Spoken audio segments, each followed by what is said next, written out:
Everyone, welcome once again to Scorpion Cigar Reviews. Today,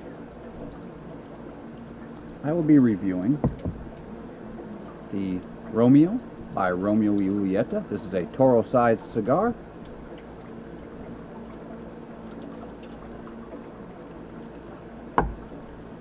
And I'll be pairing it with Evan Williams Single Barrel Vintage 2004 Kentucky Straight Bourbon Whiskey. I always like to keep a little bottle of water, help quench my thirst.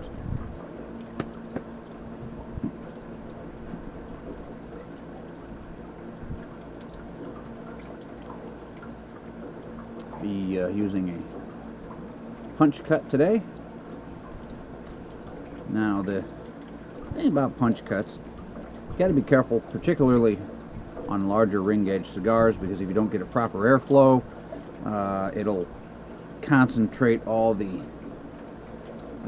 moisture, any juices, nicotine, different things like that, and can make it bitter, and you get a little bit of that brown nasty stuff that's really bitter. That's a concentration of nicotine. But in the event you find that happening, you simply move on from there to either a V-cutter or to a guillotine cutter, in that order progressively, because of course once you guillotine cut you can't V-cut or punch cut, so you start with the smallest. If it's not enough, go to the next one. Just a little tip for you, in case you haven't figured that out on your own already.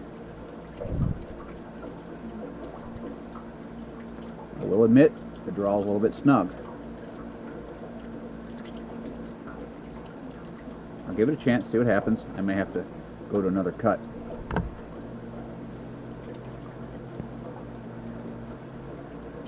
little bit of tobacco sweetness on the nose of the wrapper, and maybe a hint of honeysuckle, perhaps. Interesting. The foot is loaded with leather, cedar spice, grains, something else in there. Maybe a real subtle hint of cocoa.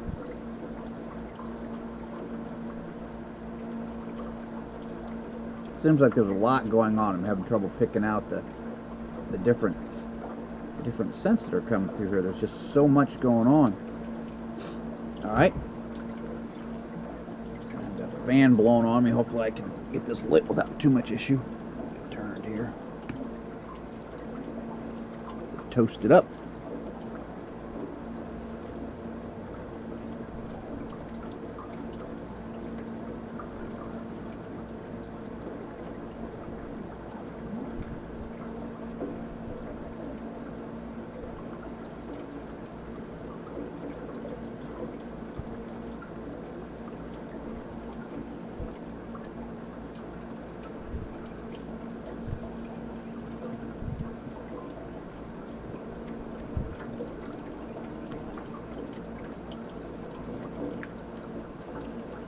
Give that a shot.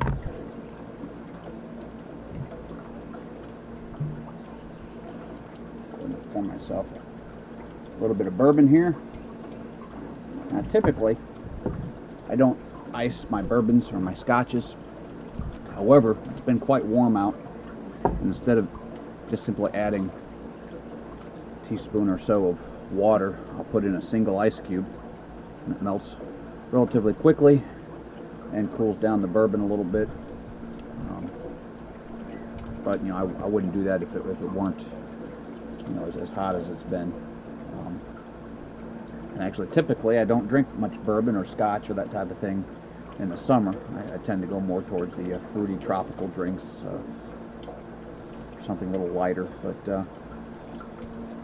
you know, first time for everything.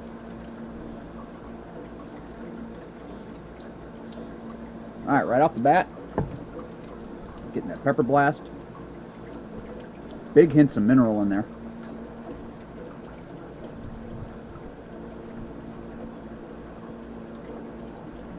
Some earthiness. That pepper's pretty strong. Tell you what, I'm going to let this heat up, and I'll come back somewhere in the first third. See you in a bit.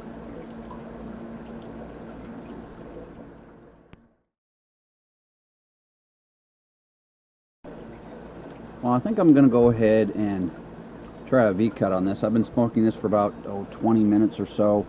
Draws remained a little tight. Let's see if I can use my V-cut without losing that ash. Let's see what we've got here. Yeah, ash fell off. Did it over the ashtray. I was smart enough to do that. Alright, so now we'll try it with the V-cut. See if it opens up. Sometimes opening it up will allow you to pick up more of the flavors. That restricted draw can really bind the flavors in.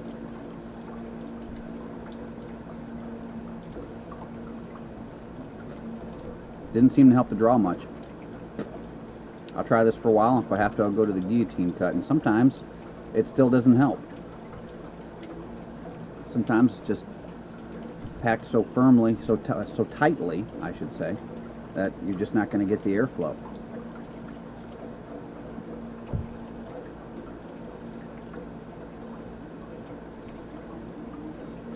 Now, it's been requested of me to leave the scoring at the end of the videos, which I have in the past done that,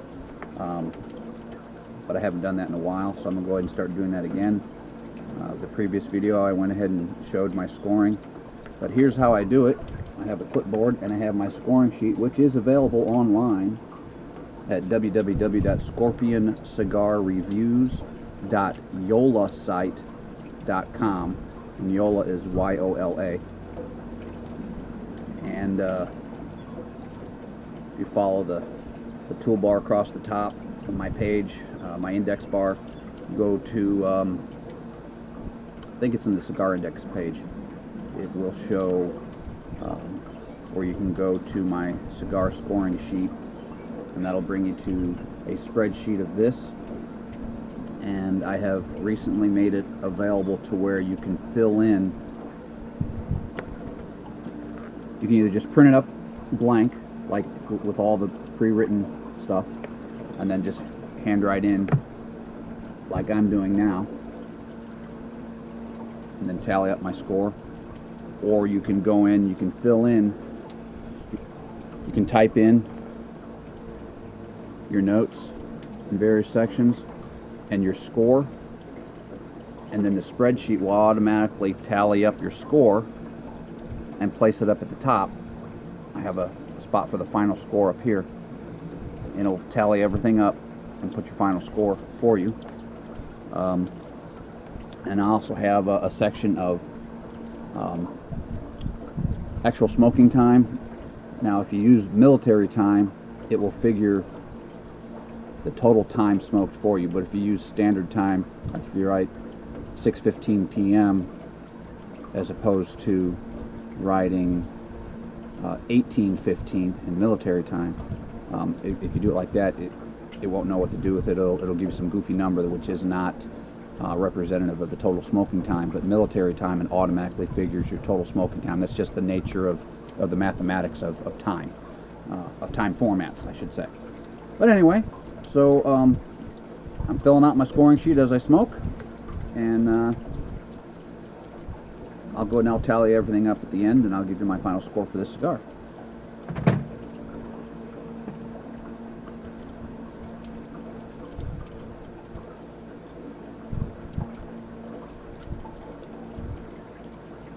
Smoke's a bit dry, so I'm glad I have my water.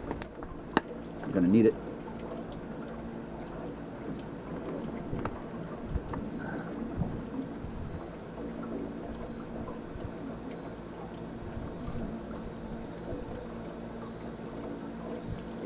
Picking up a little bit of nuttiness.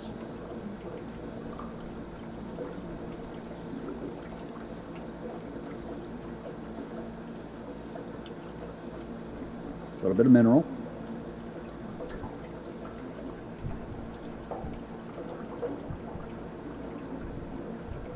Slight bit of tobacco sweetness, very slight, very subtle. Short on the finish. All the flavors are short on the finish. They're not real up front, forward, in your face, that kind of thing. They're there, but they're mild and subtle, and you have to kind of look for them. They're soft.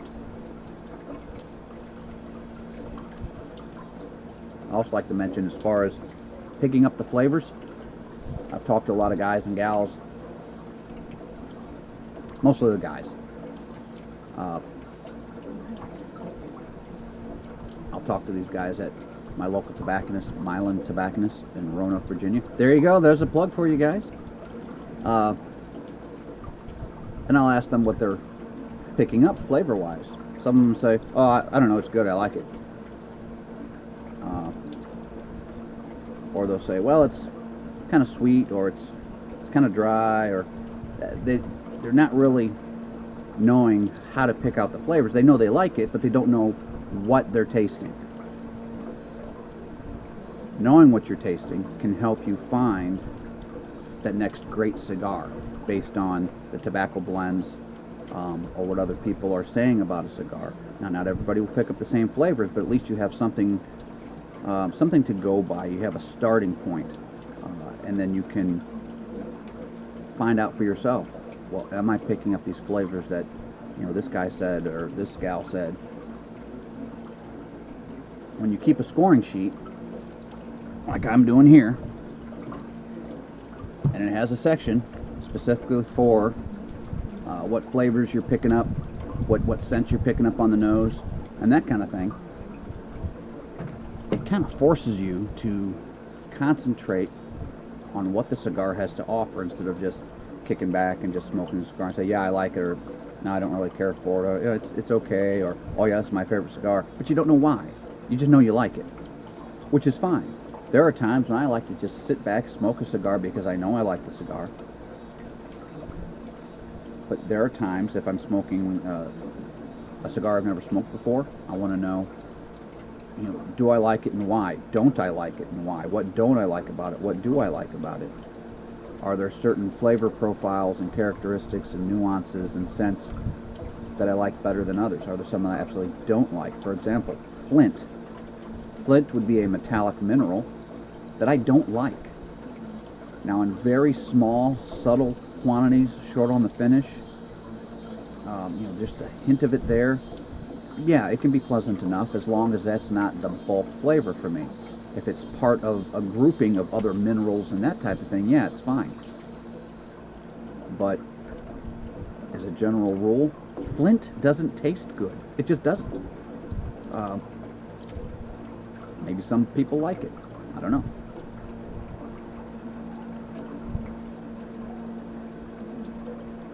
I'm going to continue this cigar on, and I'll come back somewhere in the second third. See you in a bit.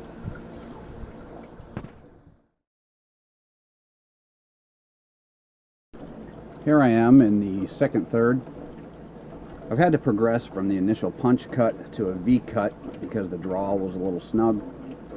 I did the V cut in the first third. I tried that for a while, and the draw didn't seem to open up any, so I have now moved on to a straight guillotine cut. The draw is still quite snug, so that's going to be due entirely to a very solidly packed cigar. There's lots of tobacco in there.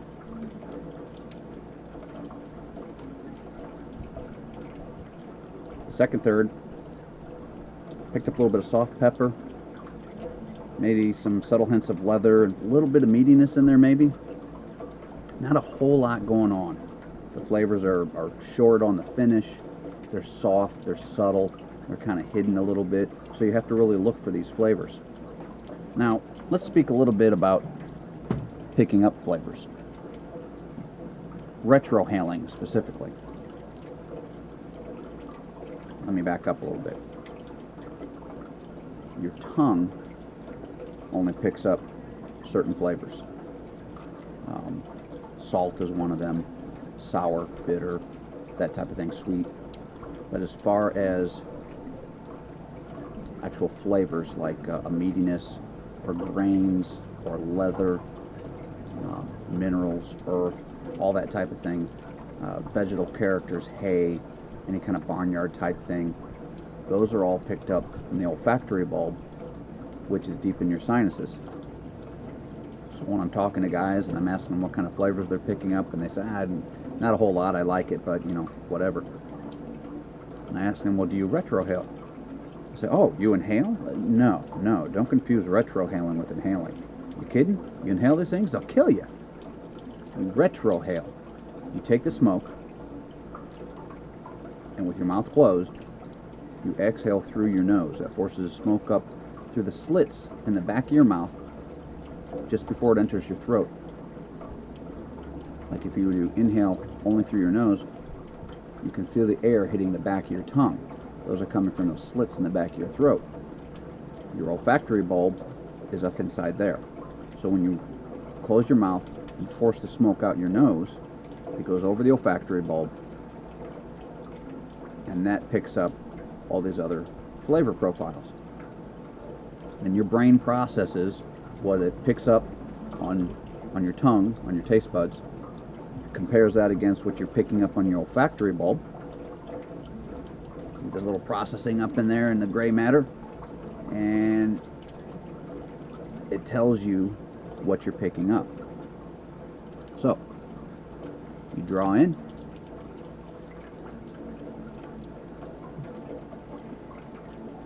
exhale only through your nose. That'll pick up a lot of things. That's where you're going to pick up your pepper notes. Now, you'll get a little bit of spiciness on your tongue, but as far as the flavor, that's coming from the olfactory bulb.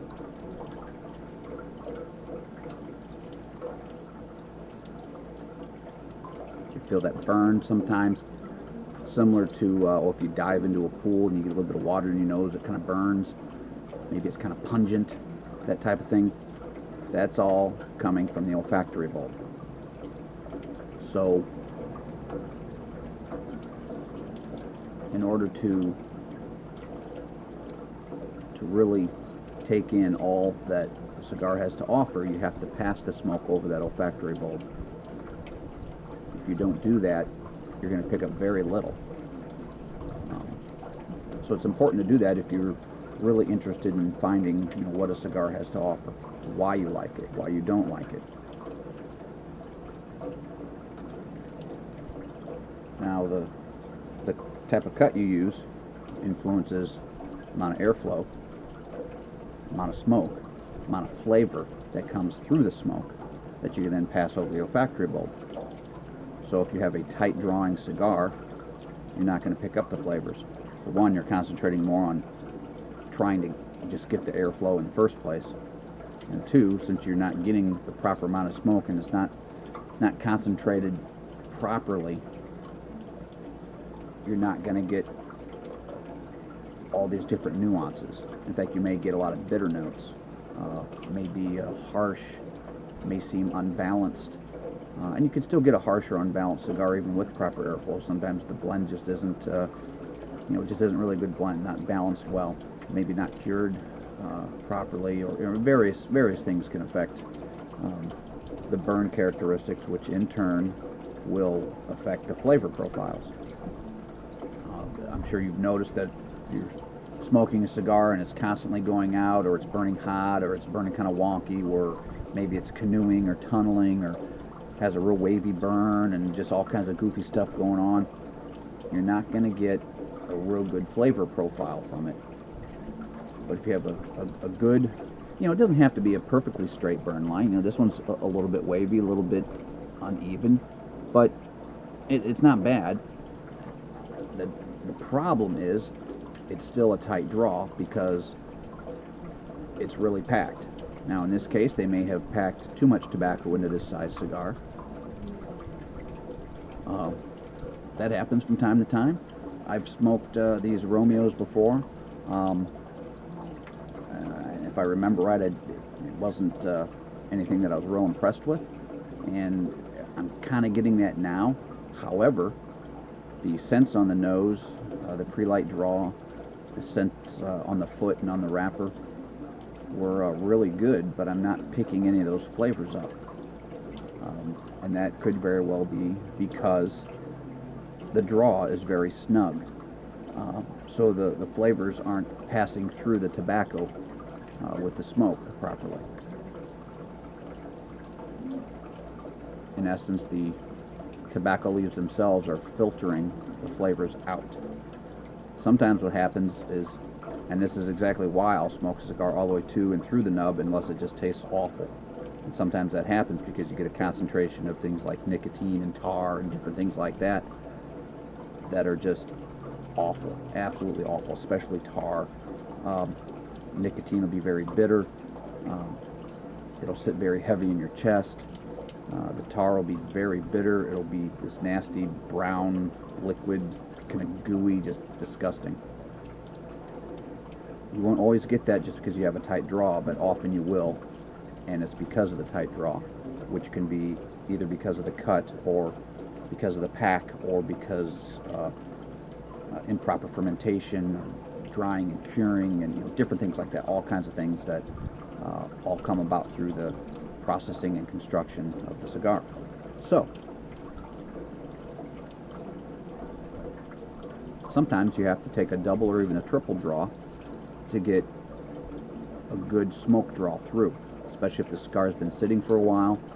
For example, when I'm doing these reviews, I talk a lot. I don't draw on the cigar as much as I normally would if I'm just sitting there smoking it.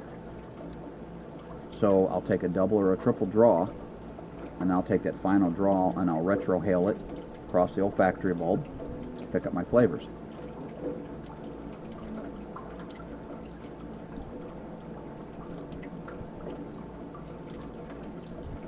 Nice pepper spice in there, maybe like a white pepper, maybe a little bit stronger than a white pepper.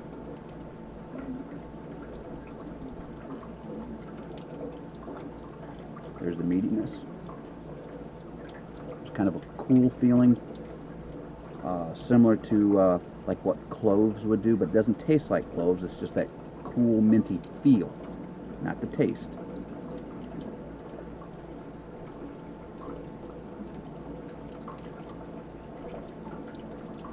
A little bit of mineral in there. These are all things that you have to really look for. You have to think about each flavor that's coming through. Sometimes the flavors become encompassed almost like an orb, and they're in layers.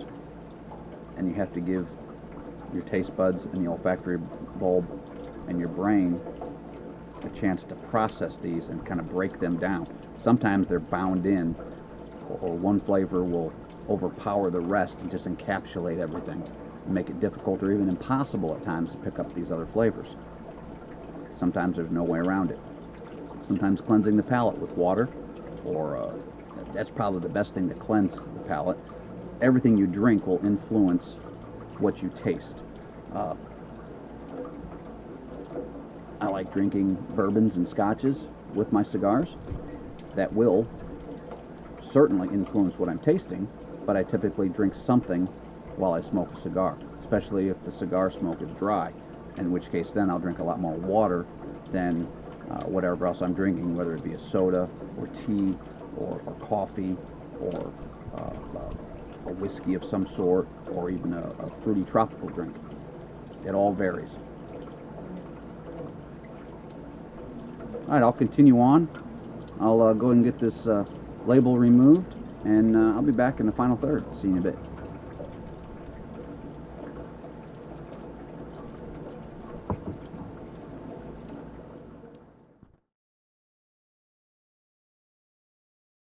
Okay, here I am. I'm in the final third.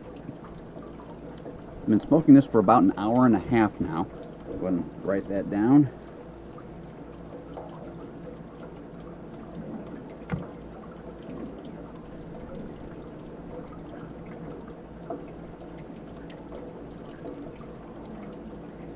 Picking up a lot of pepper, maybe a hint of something kind of musty, almost like a musty log out in the woods, kind of damp. Not in a bad way. It's a very pleasant, very subtle, soft note that just adds another layer to the flavor profile.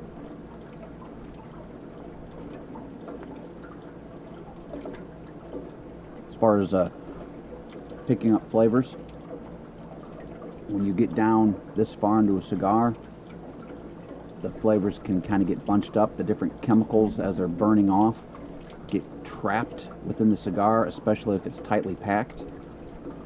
So At this point, you could do what's referred to as purging, and that phrase may have originally been coined by Doc Diaz from Stogie Fresh 5, but it makes sense. It's similar to when you have your propane tank refilled and they purge it. They expel the old gases and the oxygen out so that they can fill it with just the pure propane. Gets rid of any contaminants and that kind of thing. The contaminants, that will put off flavors in the cigar. So I've tapped off, started with the fresh bit here. Now light, kind of toast it a little bit. Get the circumference glowing. And then what you want to do is you'll take a couple draws where you're lighting, and then you'll blow through the cigar and try to get a flame. And they'll often be multiple colors, greens and blues and reds and oranges and yellows and everything in between. Those are the various gases that are now burning off. So then when you start smoking it again, you're getting a fresh start, so to speak.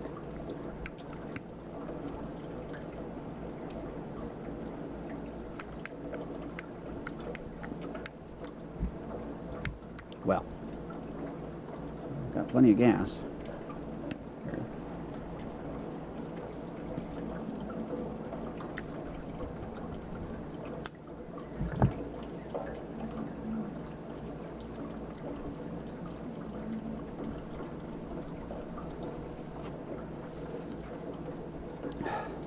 You do that for as long as you can. You continue to blow through the cigar instead of drawing through the cigar. And eventually you get to the point where those flames just stop. At that point, the gases have burned off. So now from this point, it's a freshly lit cigar. And I'll tell you something, the flavor profile has changed dramatically. It's softened the cigar greatly. Much more pleasant. There's definitely some meatiness there. Some leather. The minerals are there. The flavors are much more forward. They're still soft, but they're much more forward. Definitely more pronounced. Very smooth, soft, well-balanced smoke. Very good. I'm in the nub. Very good at this point. You can see I only have about 2 inches of cigar left here.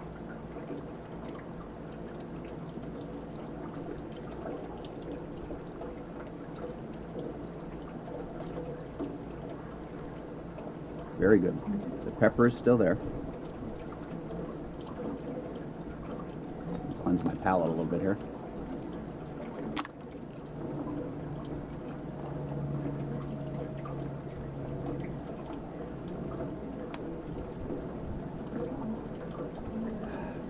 All right. So,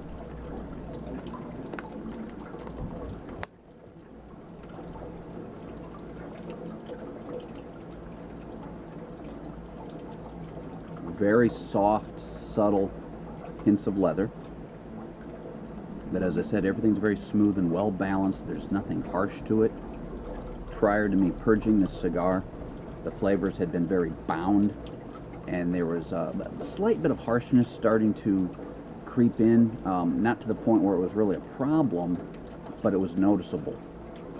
And then once I purged it, all that disappeared.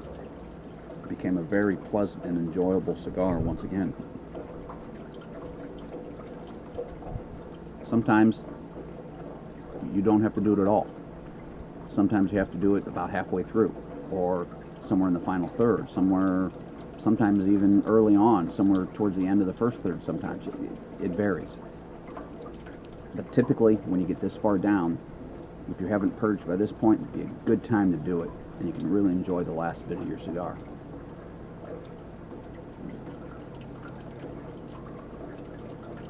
Well, this has been a very lengthy review here tonight, so I'm going to go ahead and end it here, saying that the Romeo by Romeo Julieta in Toro size,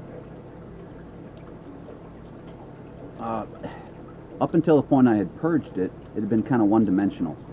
The flavors were very bound and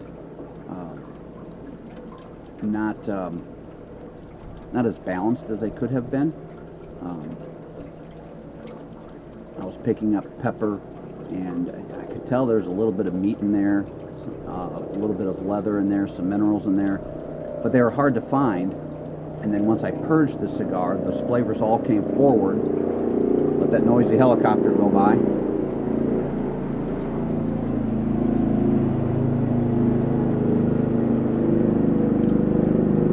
That's the medevac, the hospital's just down the street.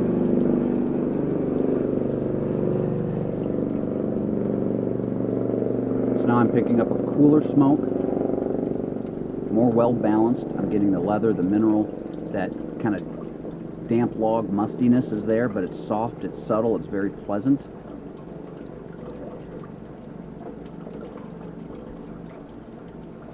Bit of spice, maybe a hint of, maybe a subtle hint of cedar spice. Not a sweet cedar spice, but there's a cedar quality to it. Okay, so there you have it. Thank you for once again watching Scorpion Cigar Reviews. I'll catch you next time. I hope this has been informative for you.